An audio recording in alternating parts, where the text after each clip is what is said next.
mamamayan. Ngayong taon po, pagkatapos ng eleksyon, tumakbo ang Kongreso, nagbukas ang Kongreso, nakulang ang kinatawan, nakulang ang representasyon ng mga mamamayan. Pumapayag ba tayo dito? Papayag ba tayo na patuloy na kulang ang representasyon ng mga mamamayan? Hindi tayo papayag. Kaya nga nandito tayo ngayon sa harap ng tanggapan ng COMELEC upang ipanawagan na maglabas na ng desisyon ang COMELEC at iproklama na ang Gabriela Women's Party. Sa loob ng 25 taon, ipinaglaban natin ang karapatan ng mga kababaihang lubog na sa kahirapan, lubog sa karahasan, lubog sa pansasamantala ng pamahalaan. Ipinaglaban at ipinitiit natin ang boses ng mga kababaihan at ng mga mamamayan. Sa loob ng mahigit isang buwang, hindi pa tayo nakakaupo sa loob ng Kongreso. Hindi tayo natigil, bagkus laban at patuloy na nagkikigit ng ating mga batayang karapatan at kahingian. Sino ang makakalimot sa Confidential Intelligence Fund ng Vice Presidente na si Sara Duterte?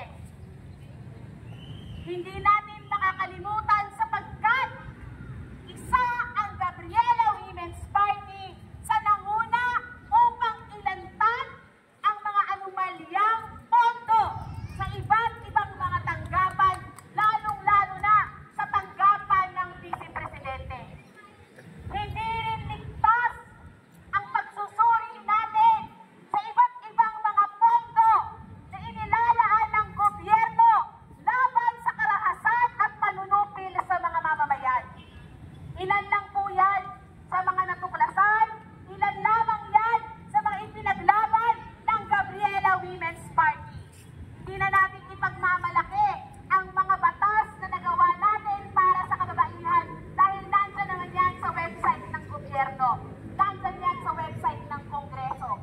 Ang kaya lang natin ipagmalaki sa kabila ng kaliwat ng atake sa ating partido, hindi tayo natinag, hindi tayo tumigil, bagkus tayo ay lumalakas, lumalaban, tumitindig para sa ating karapatan.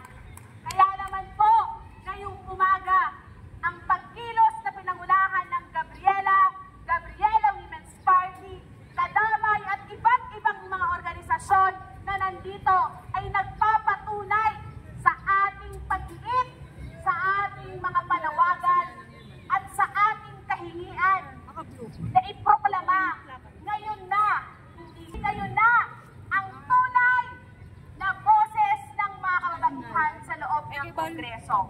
Holy Spirit yung mga purpose. Mula ngayong araw hanggang sa susunod na mga araw, paulit-ulit natin kakalampagin ang tanggapan ng COMELEC, ang tanggapan ng iba't ibang ahensya upang tayo ay iproklama na sapagkat ito ang nararapat.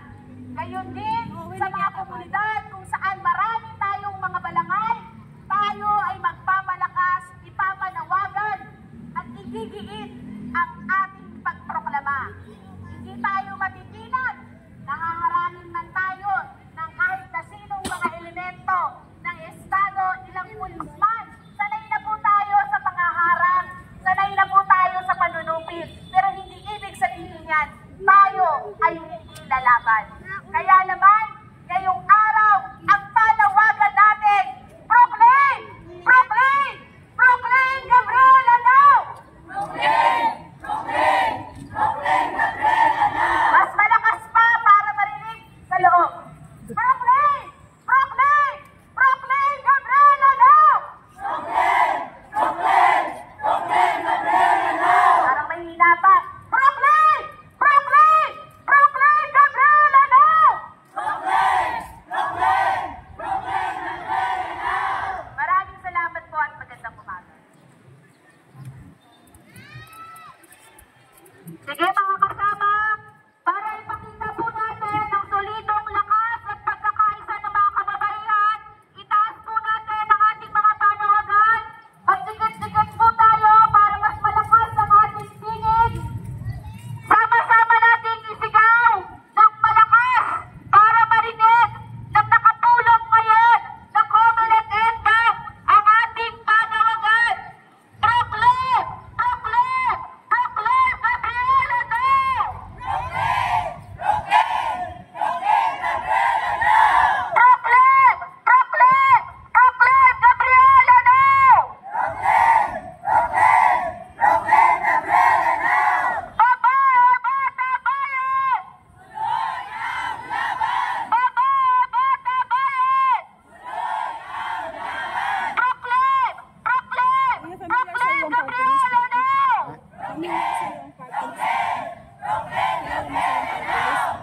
isang Oo. sa amin ito rin.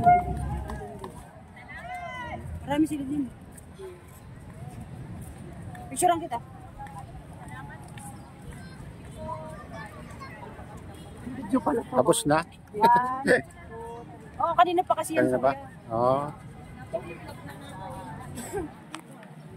Tapos na, guys.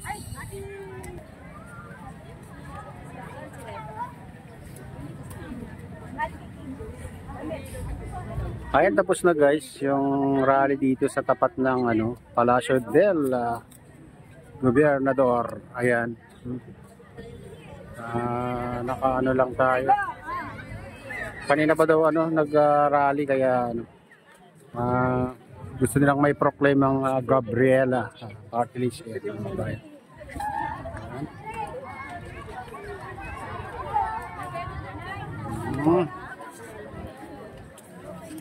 Ayan, hanggang dito na lang ang ating vlog at shoutout sa inyong lahat at ingat tayo palagi mga kabayan.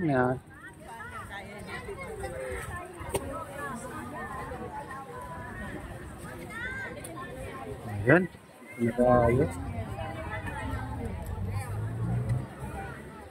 Party list mga kabayan vlog. Ito, nakasulat dito.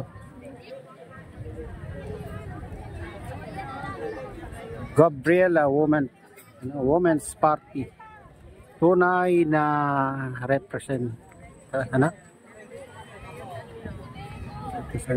tunay na representante ng taumbayan sa Kongreso.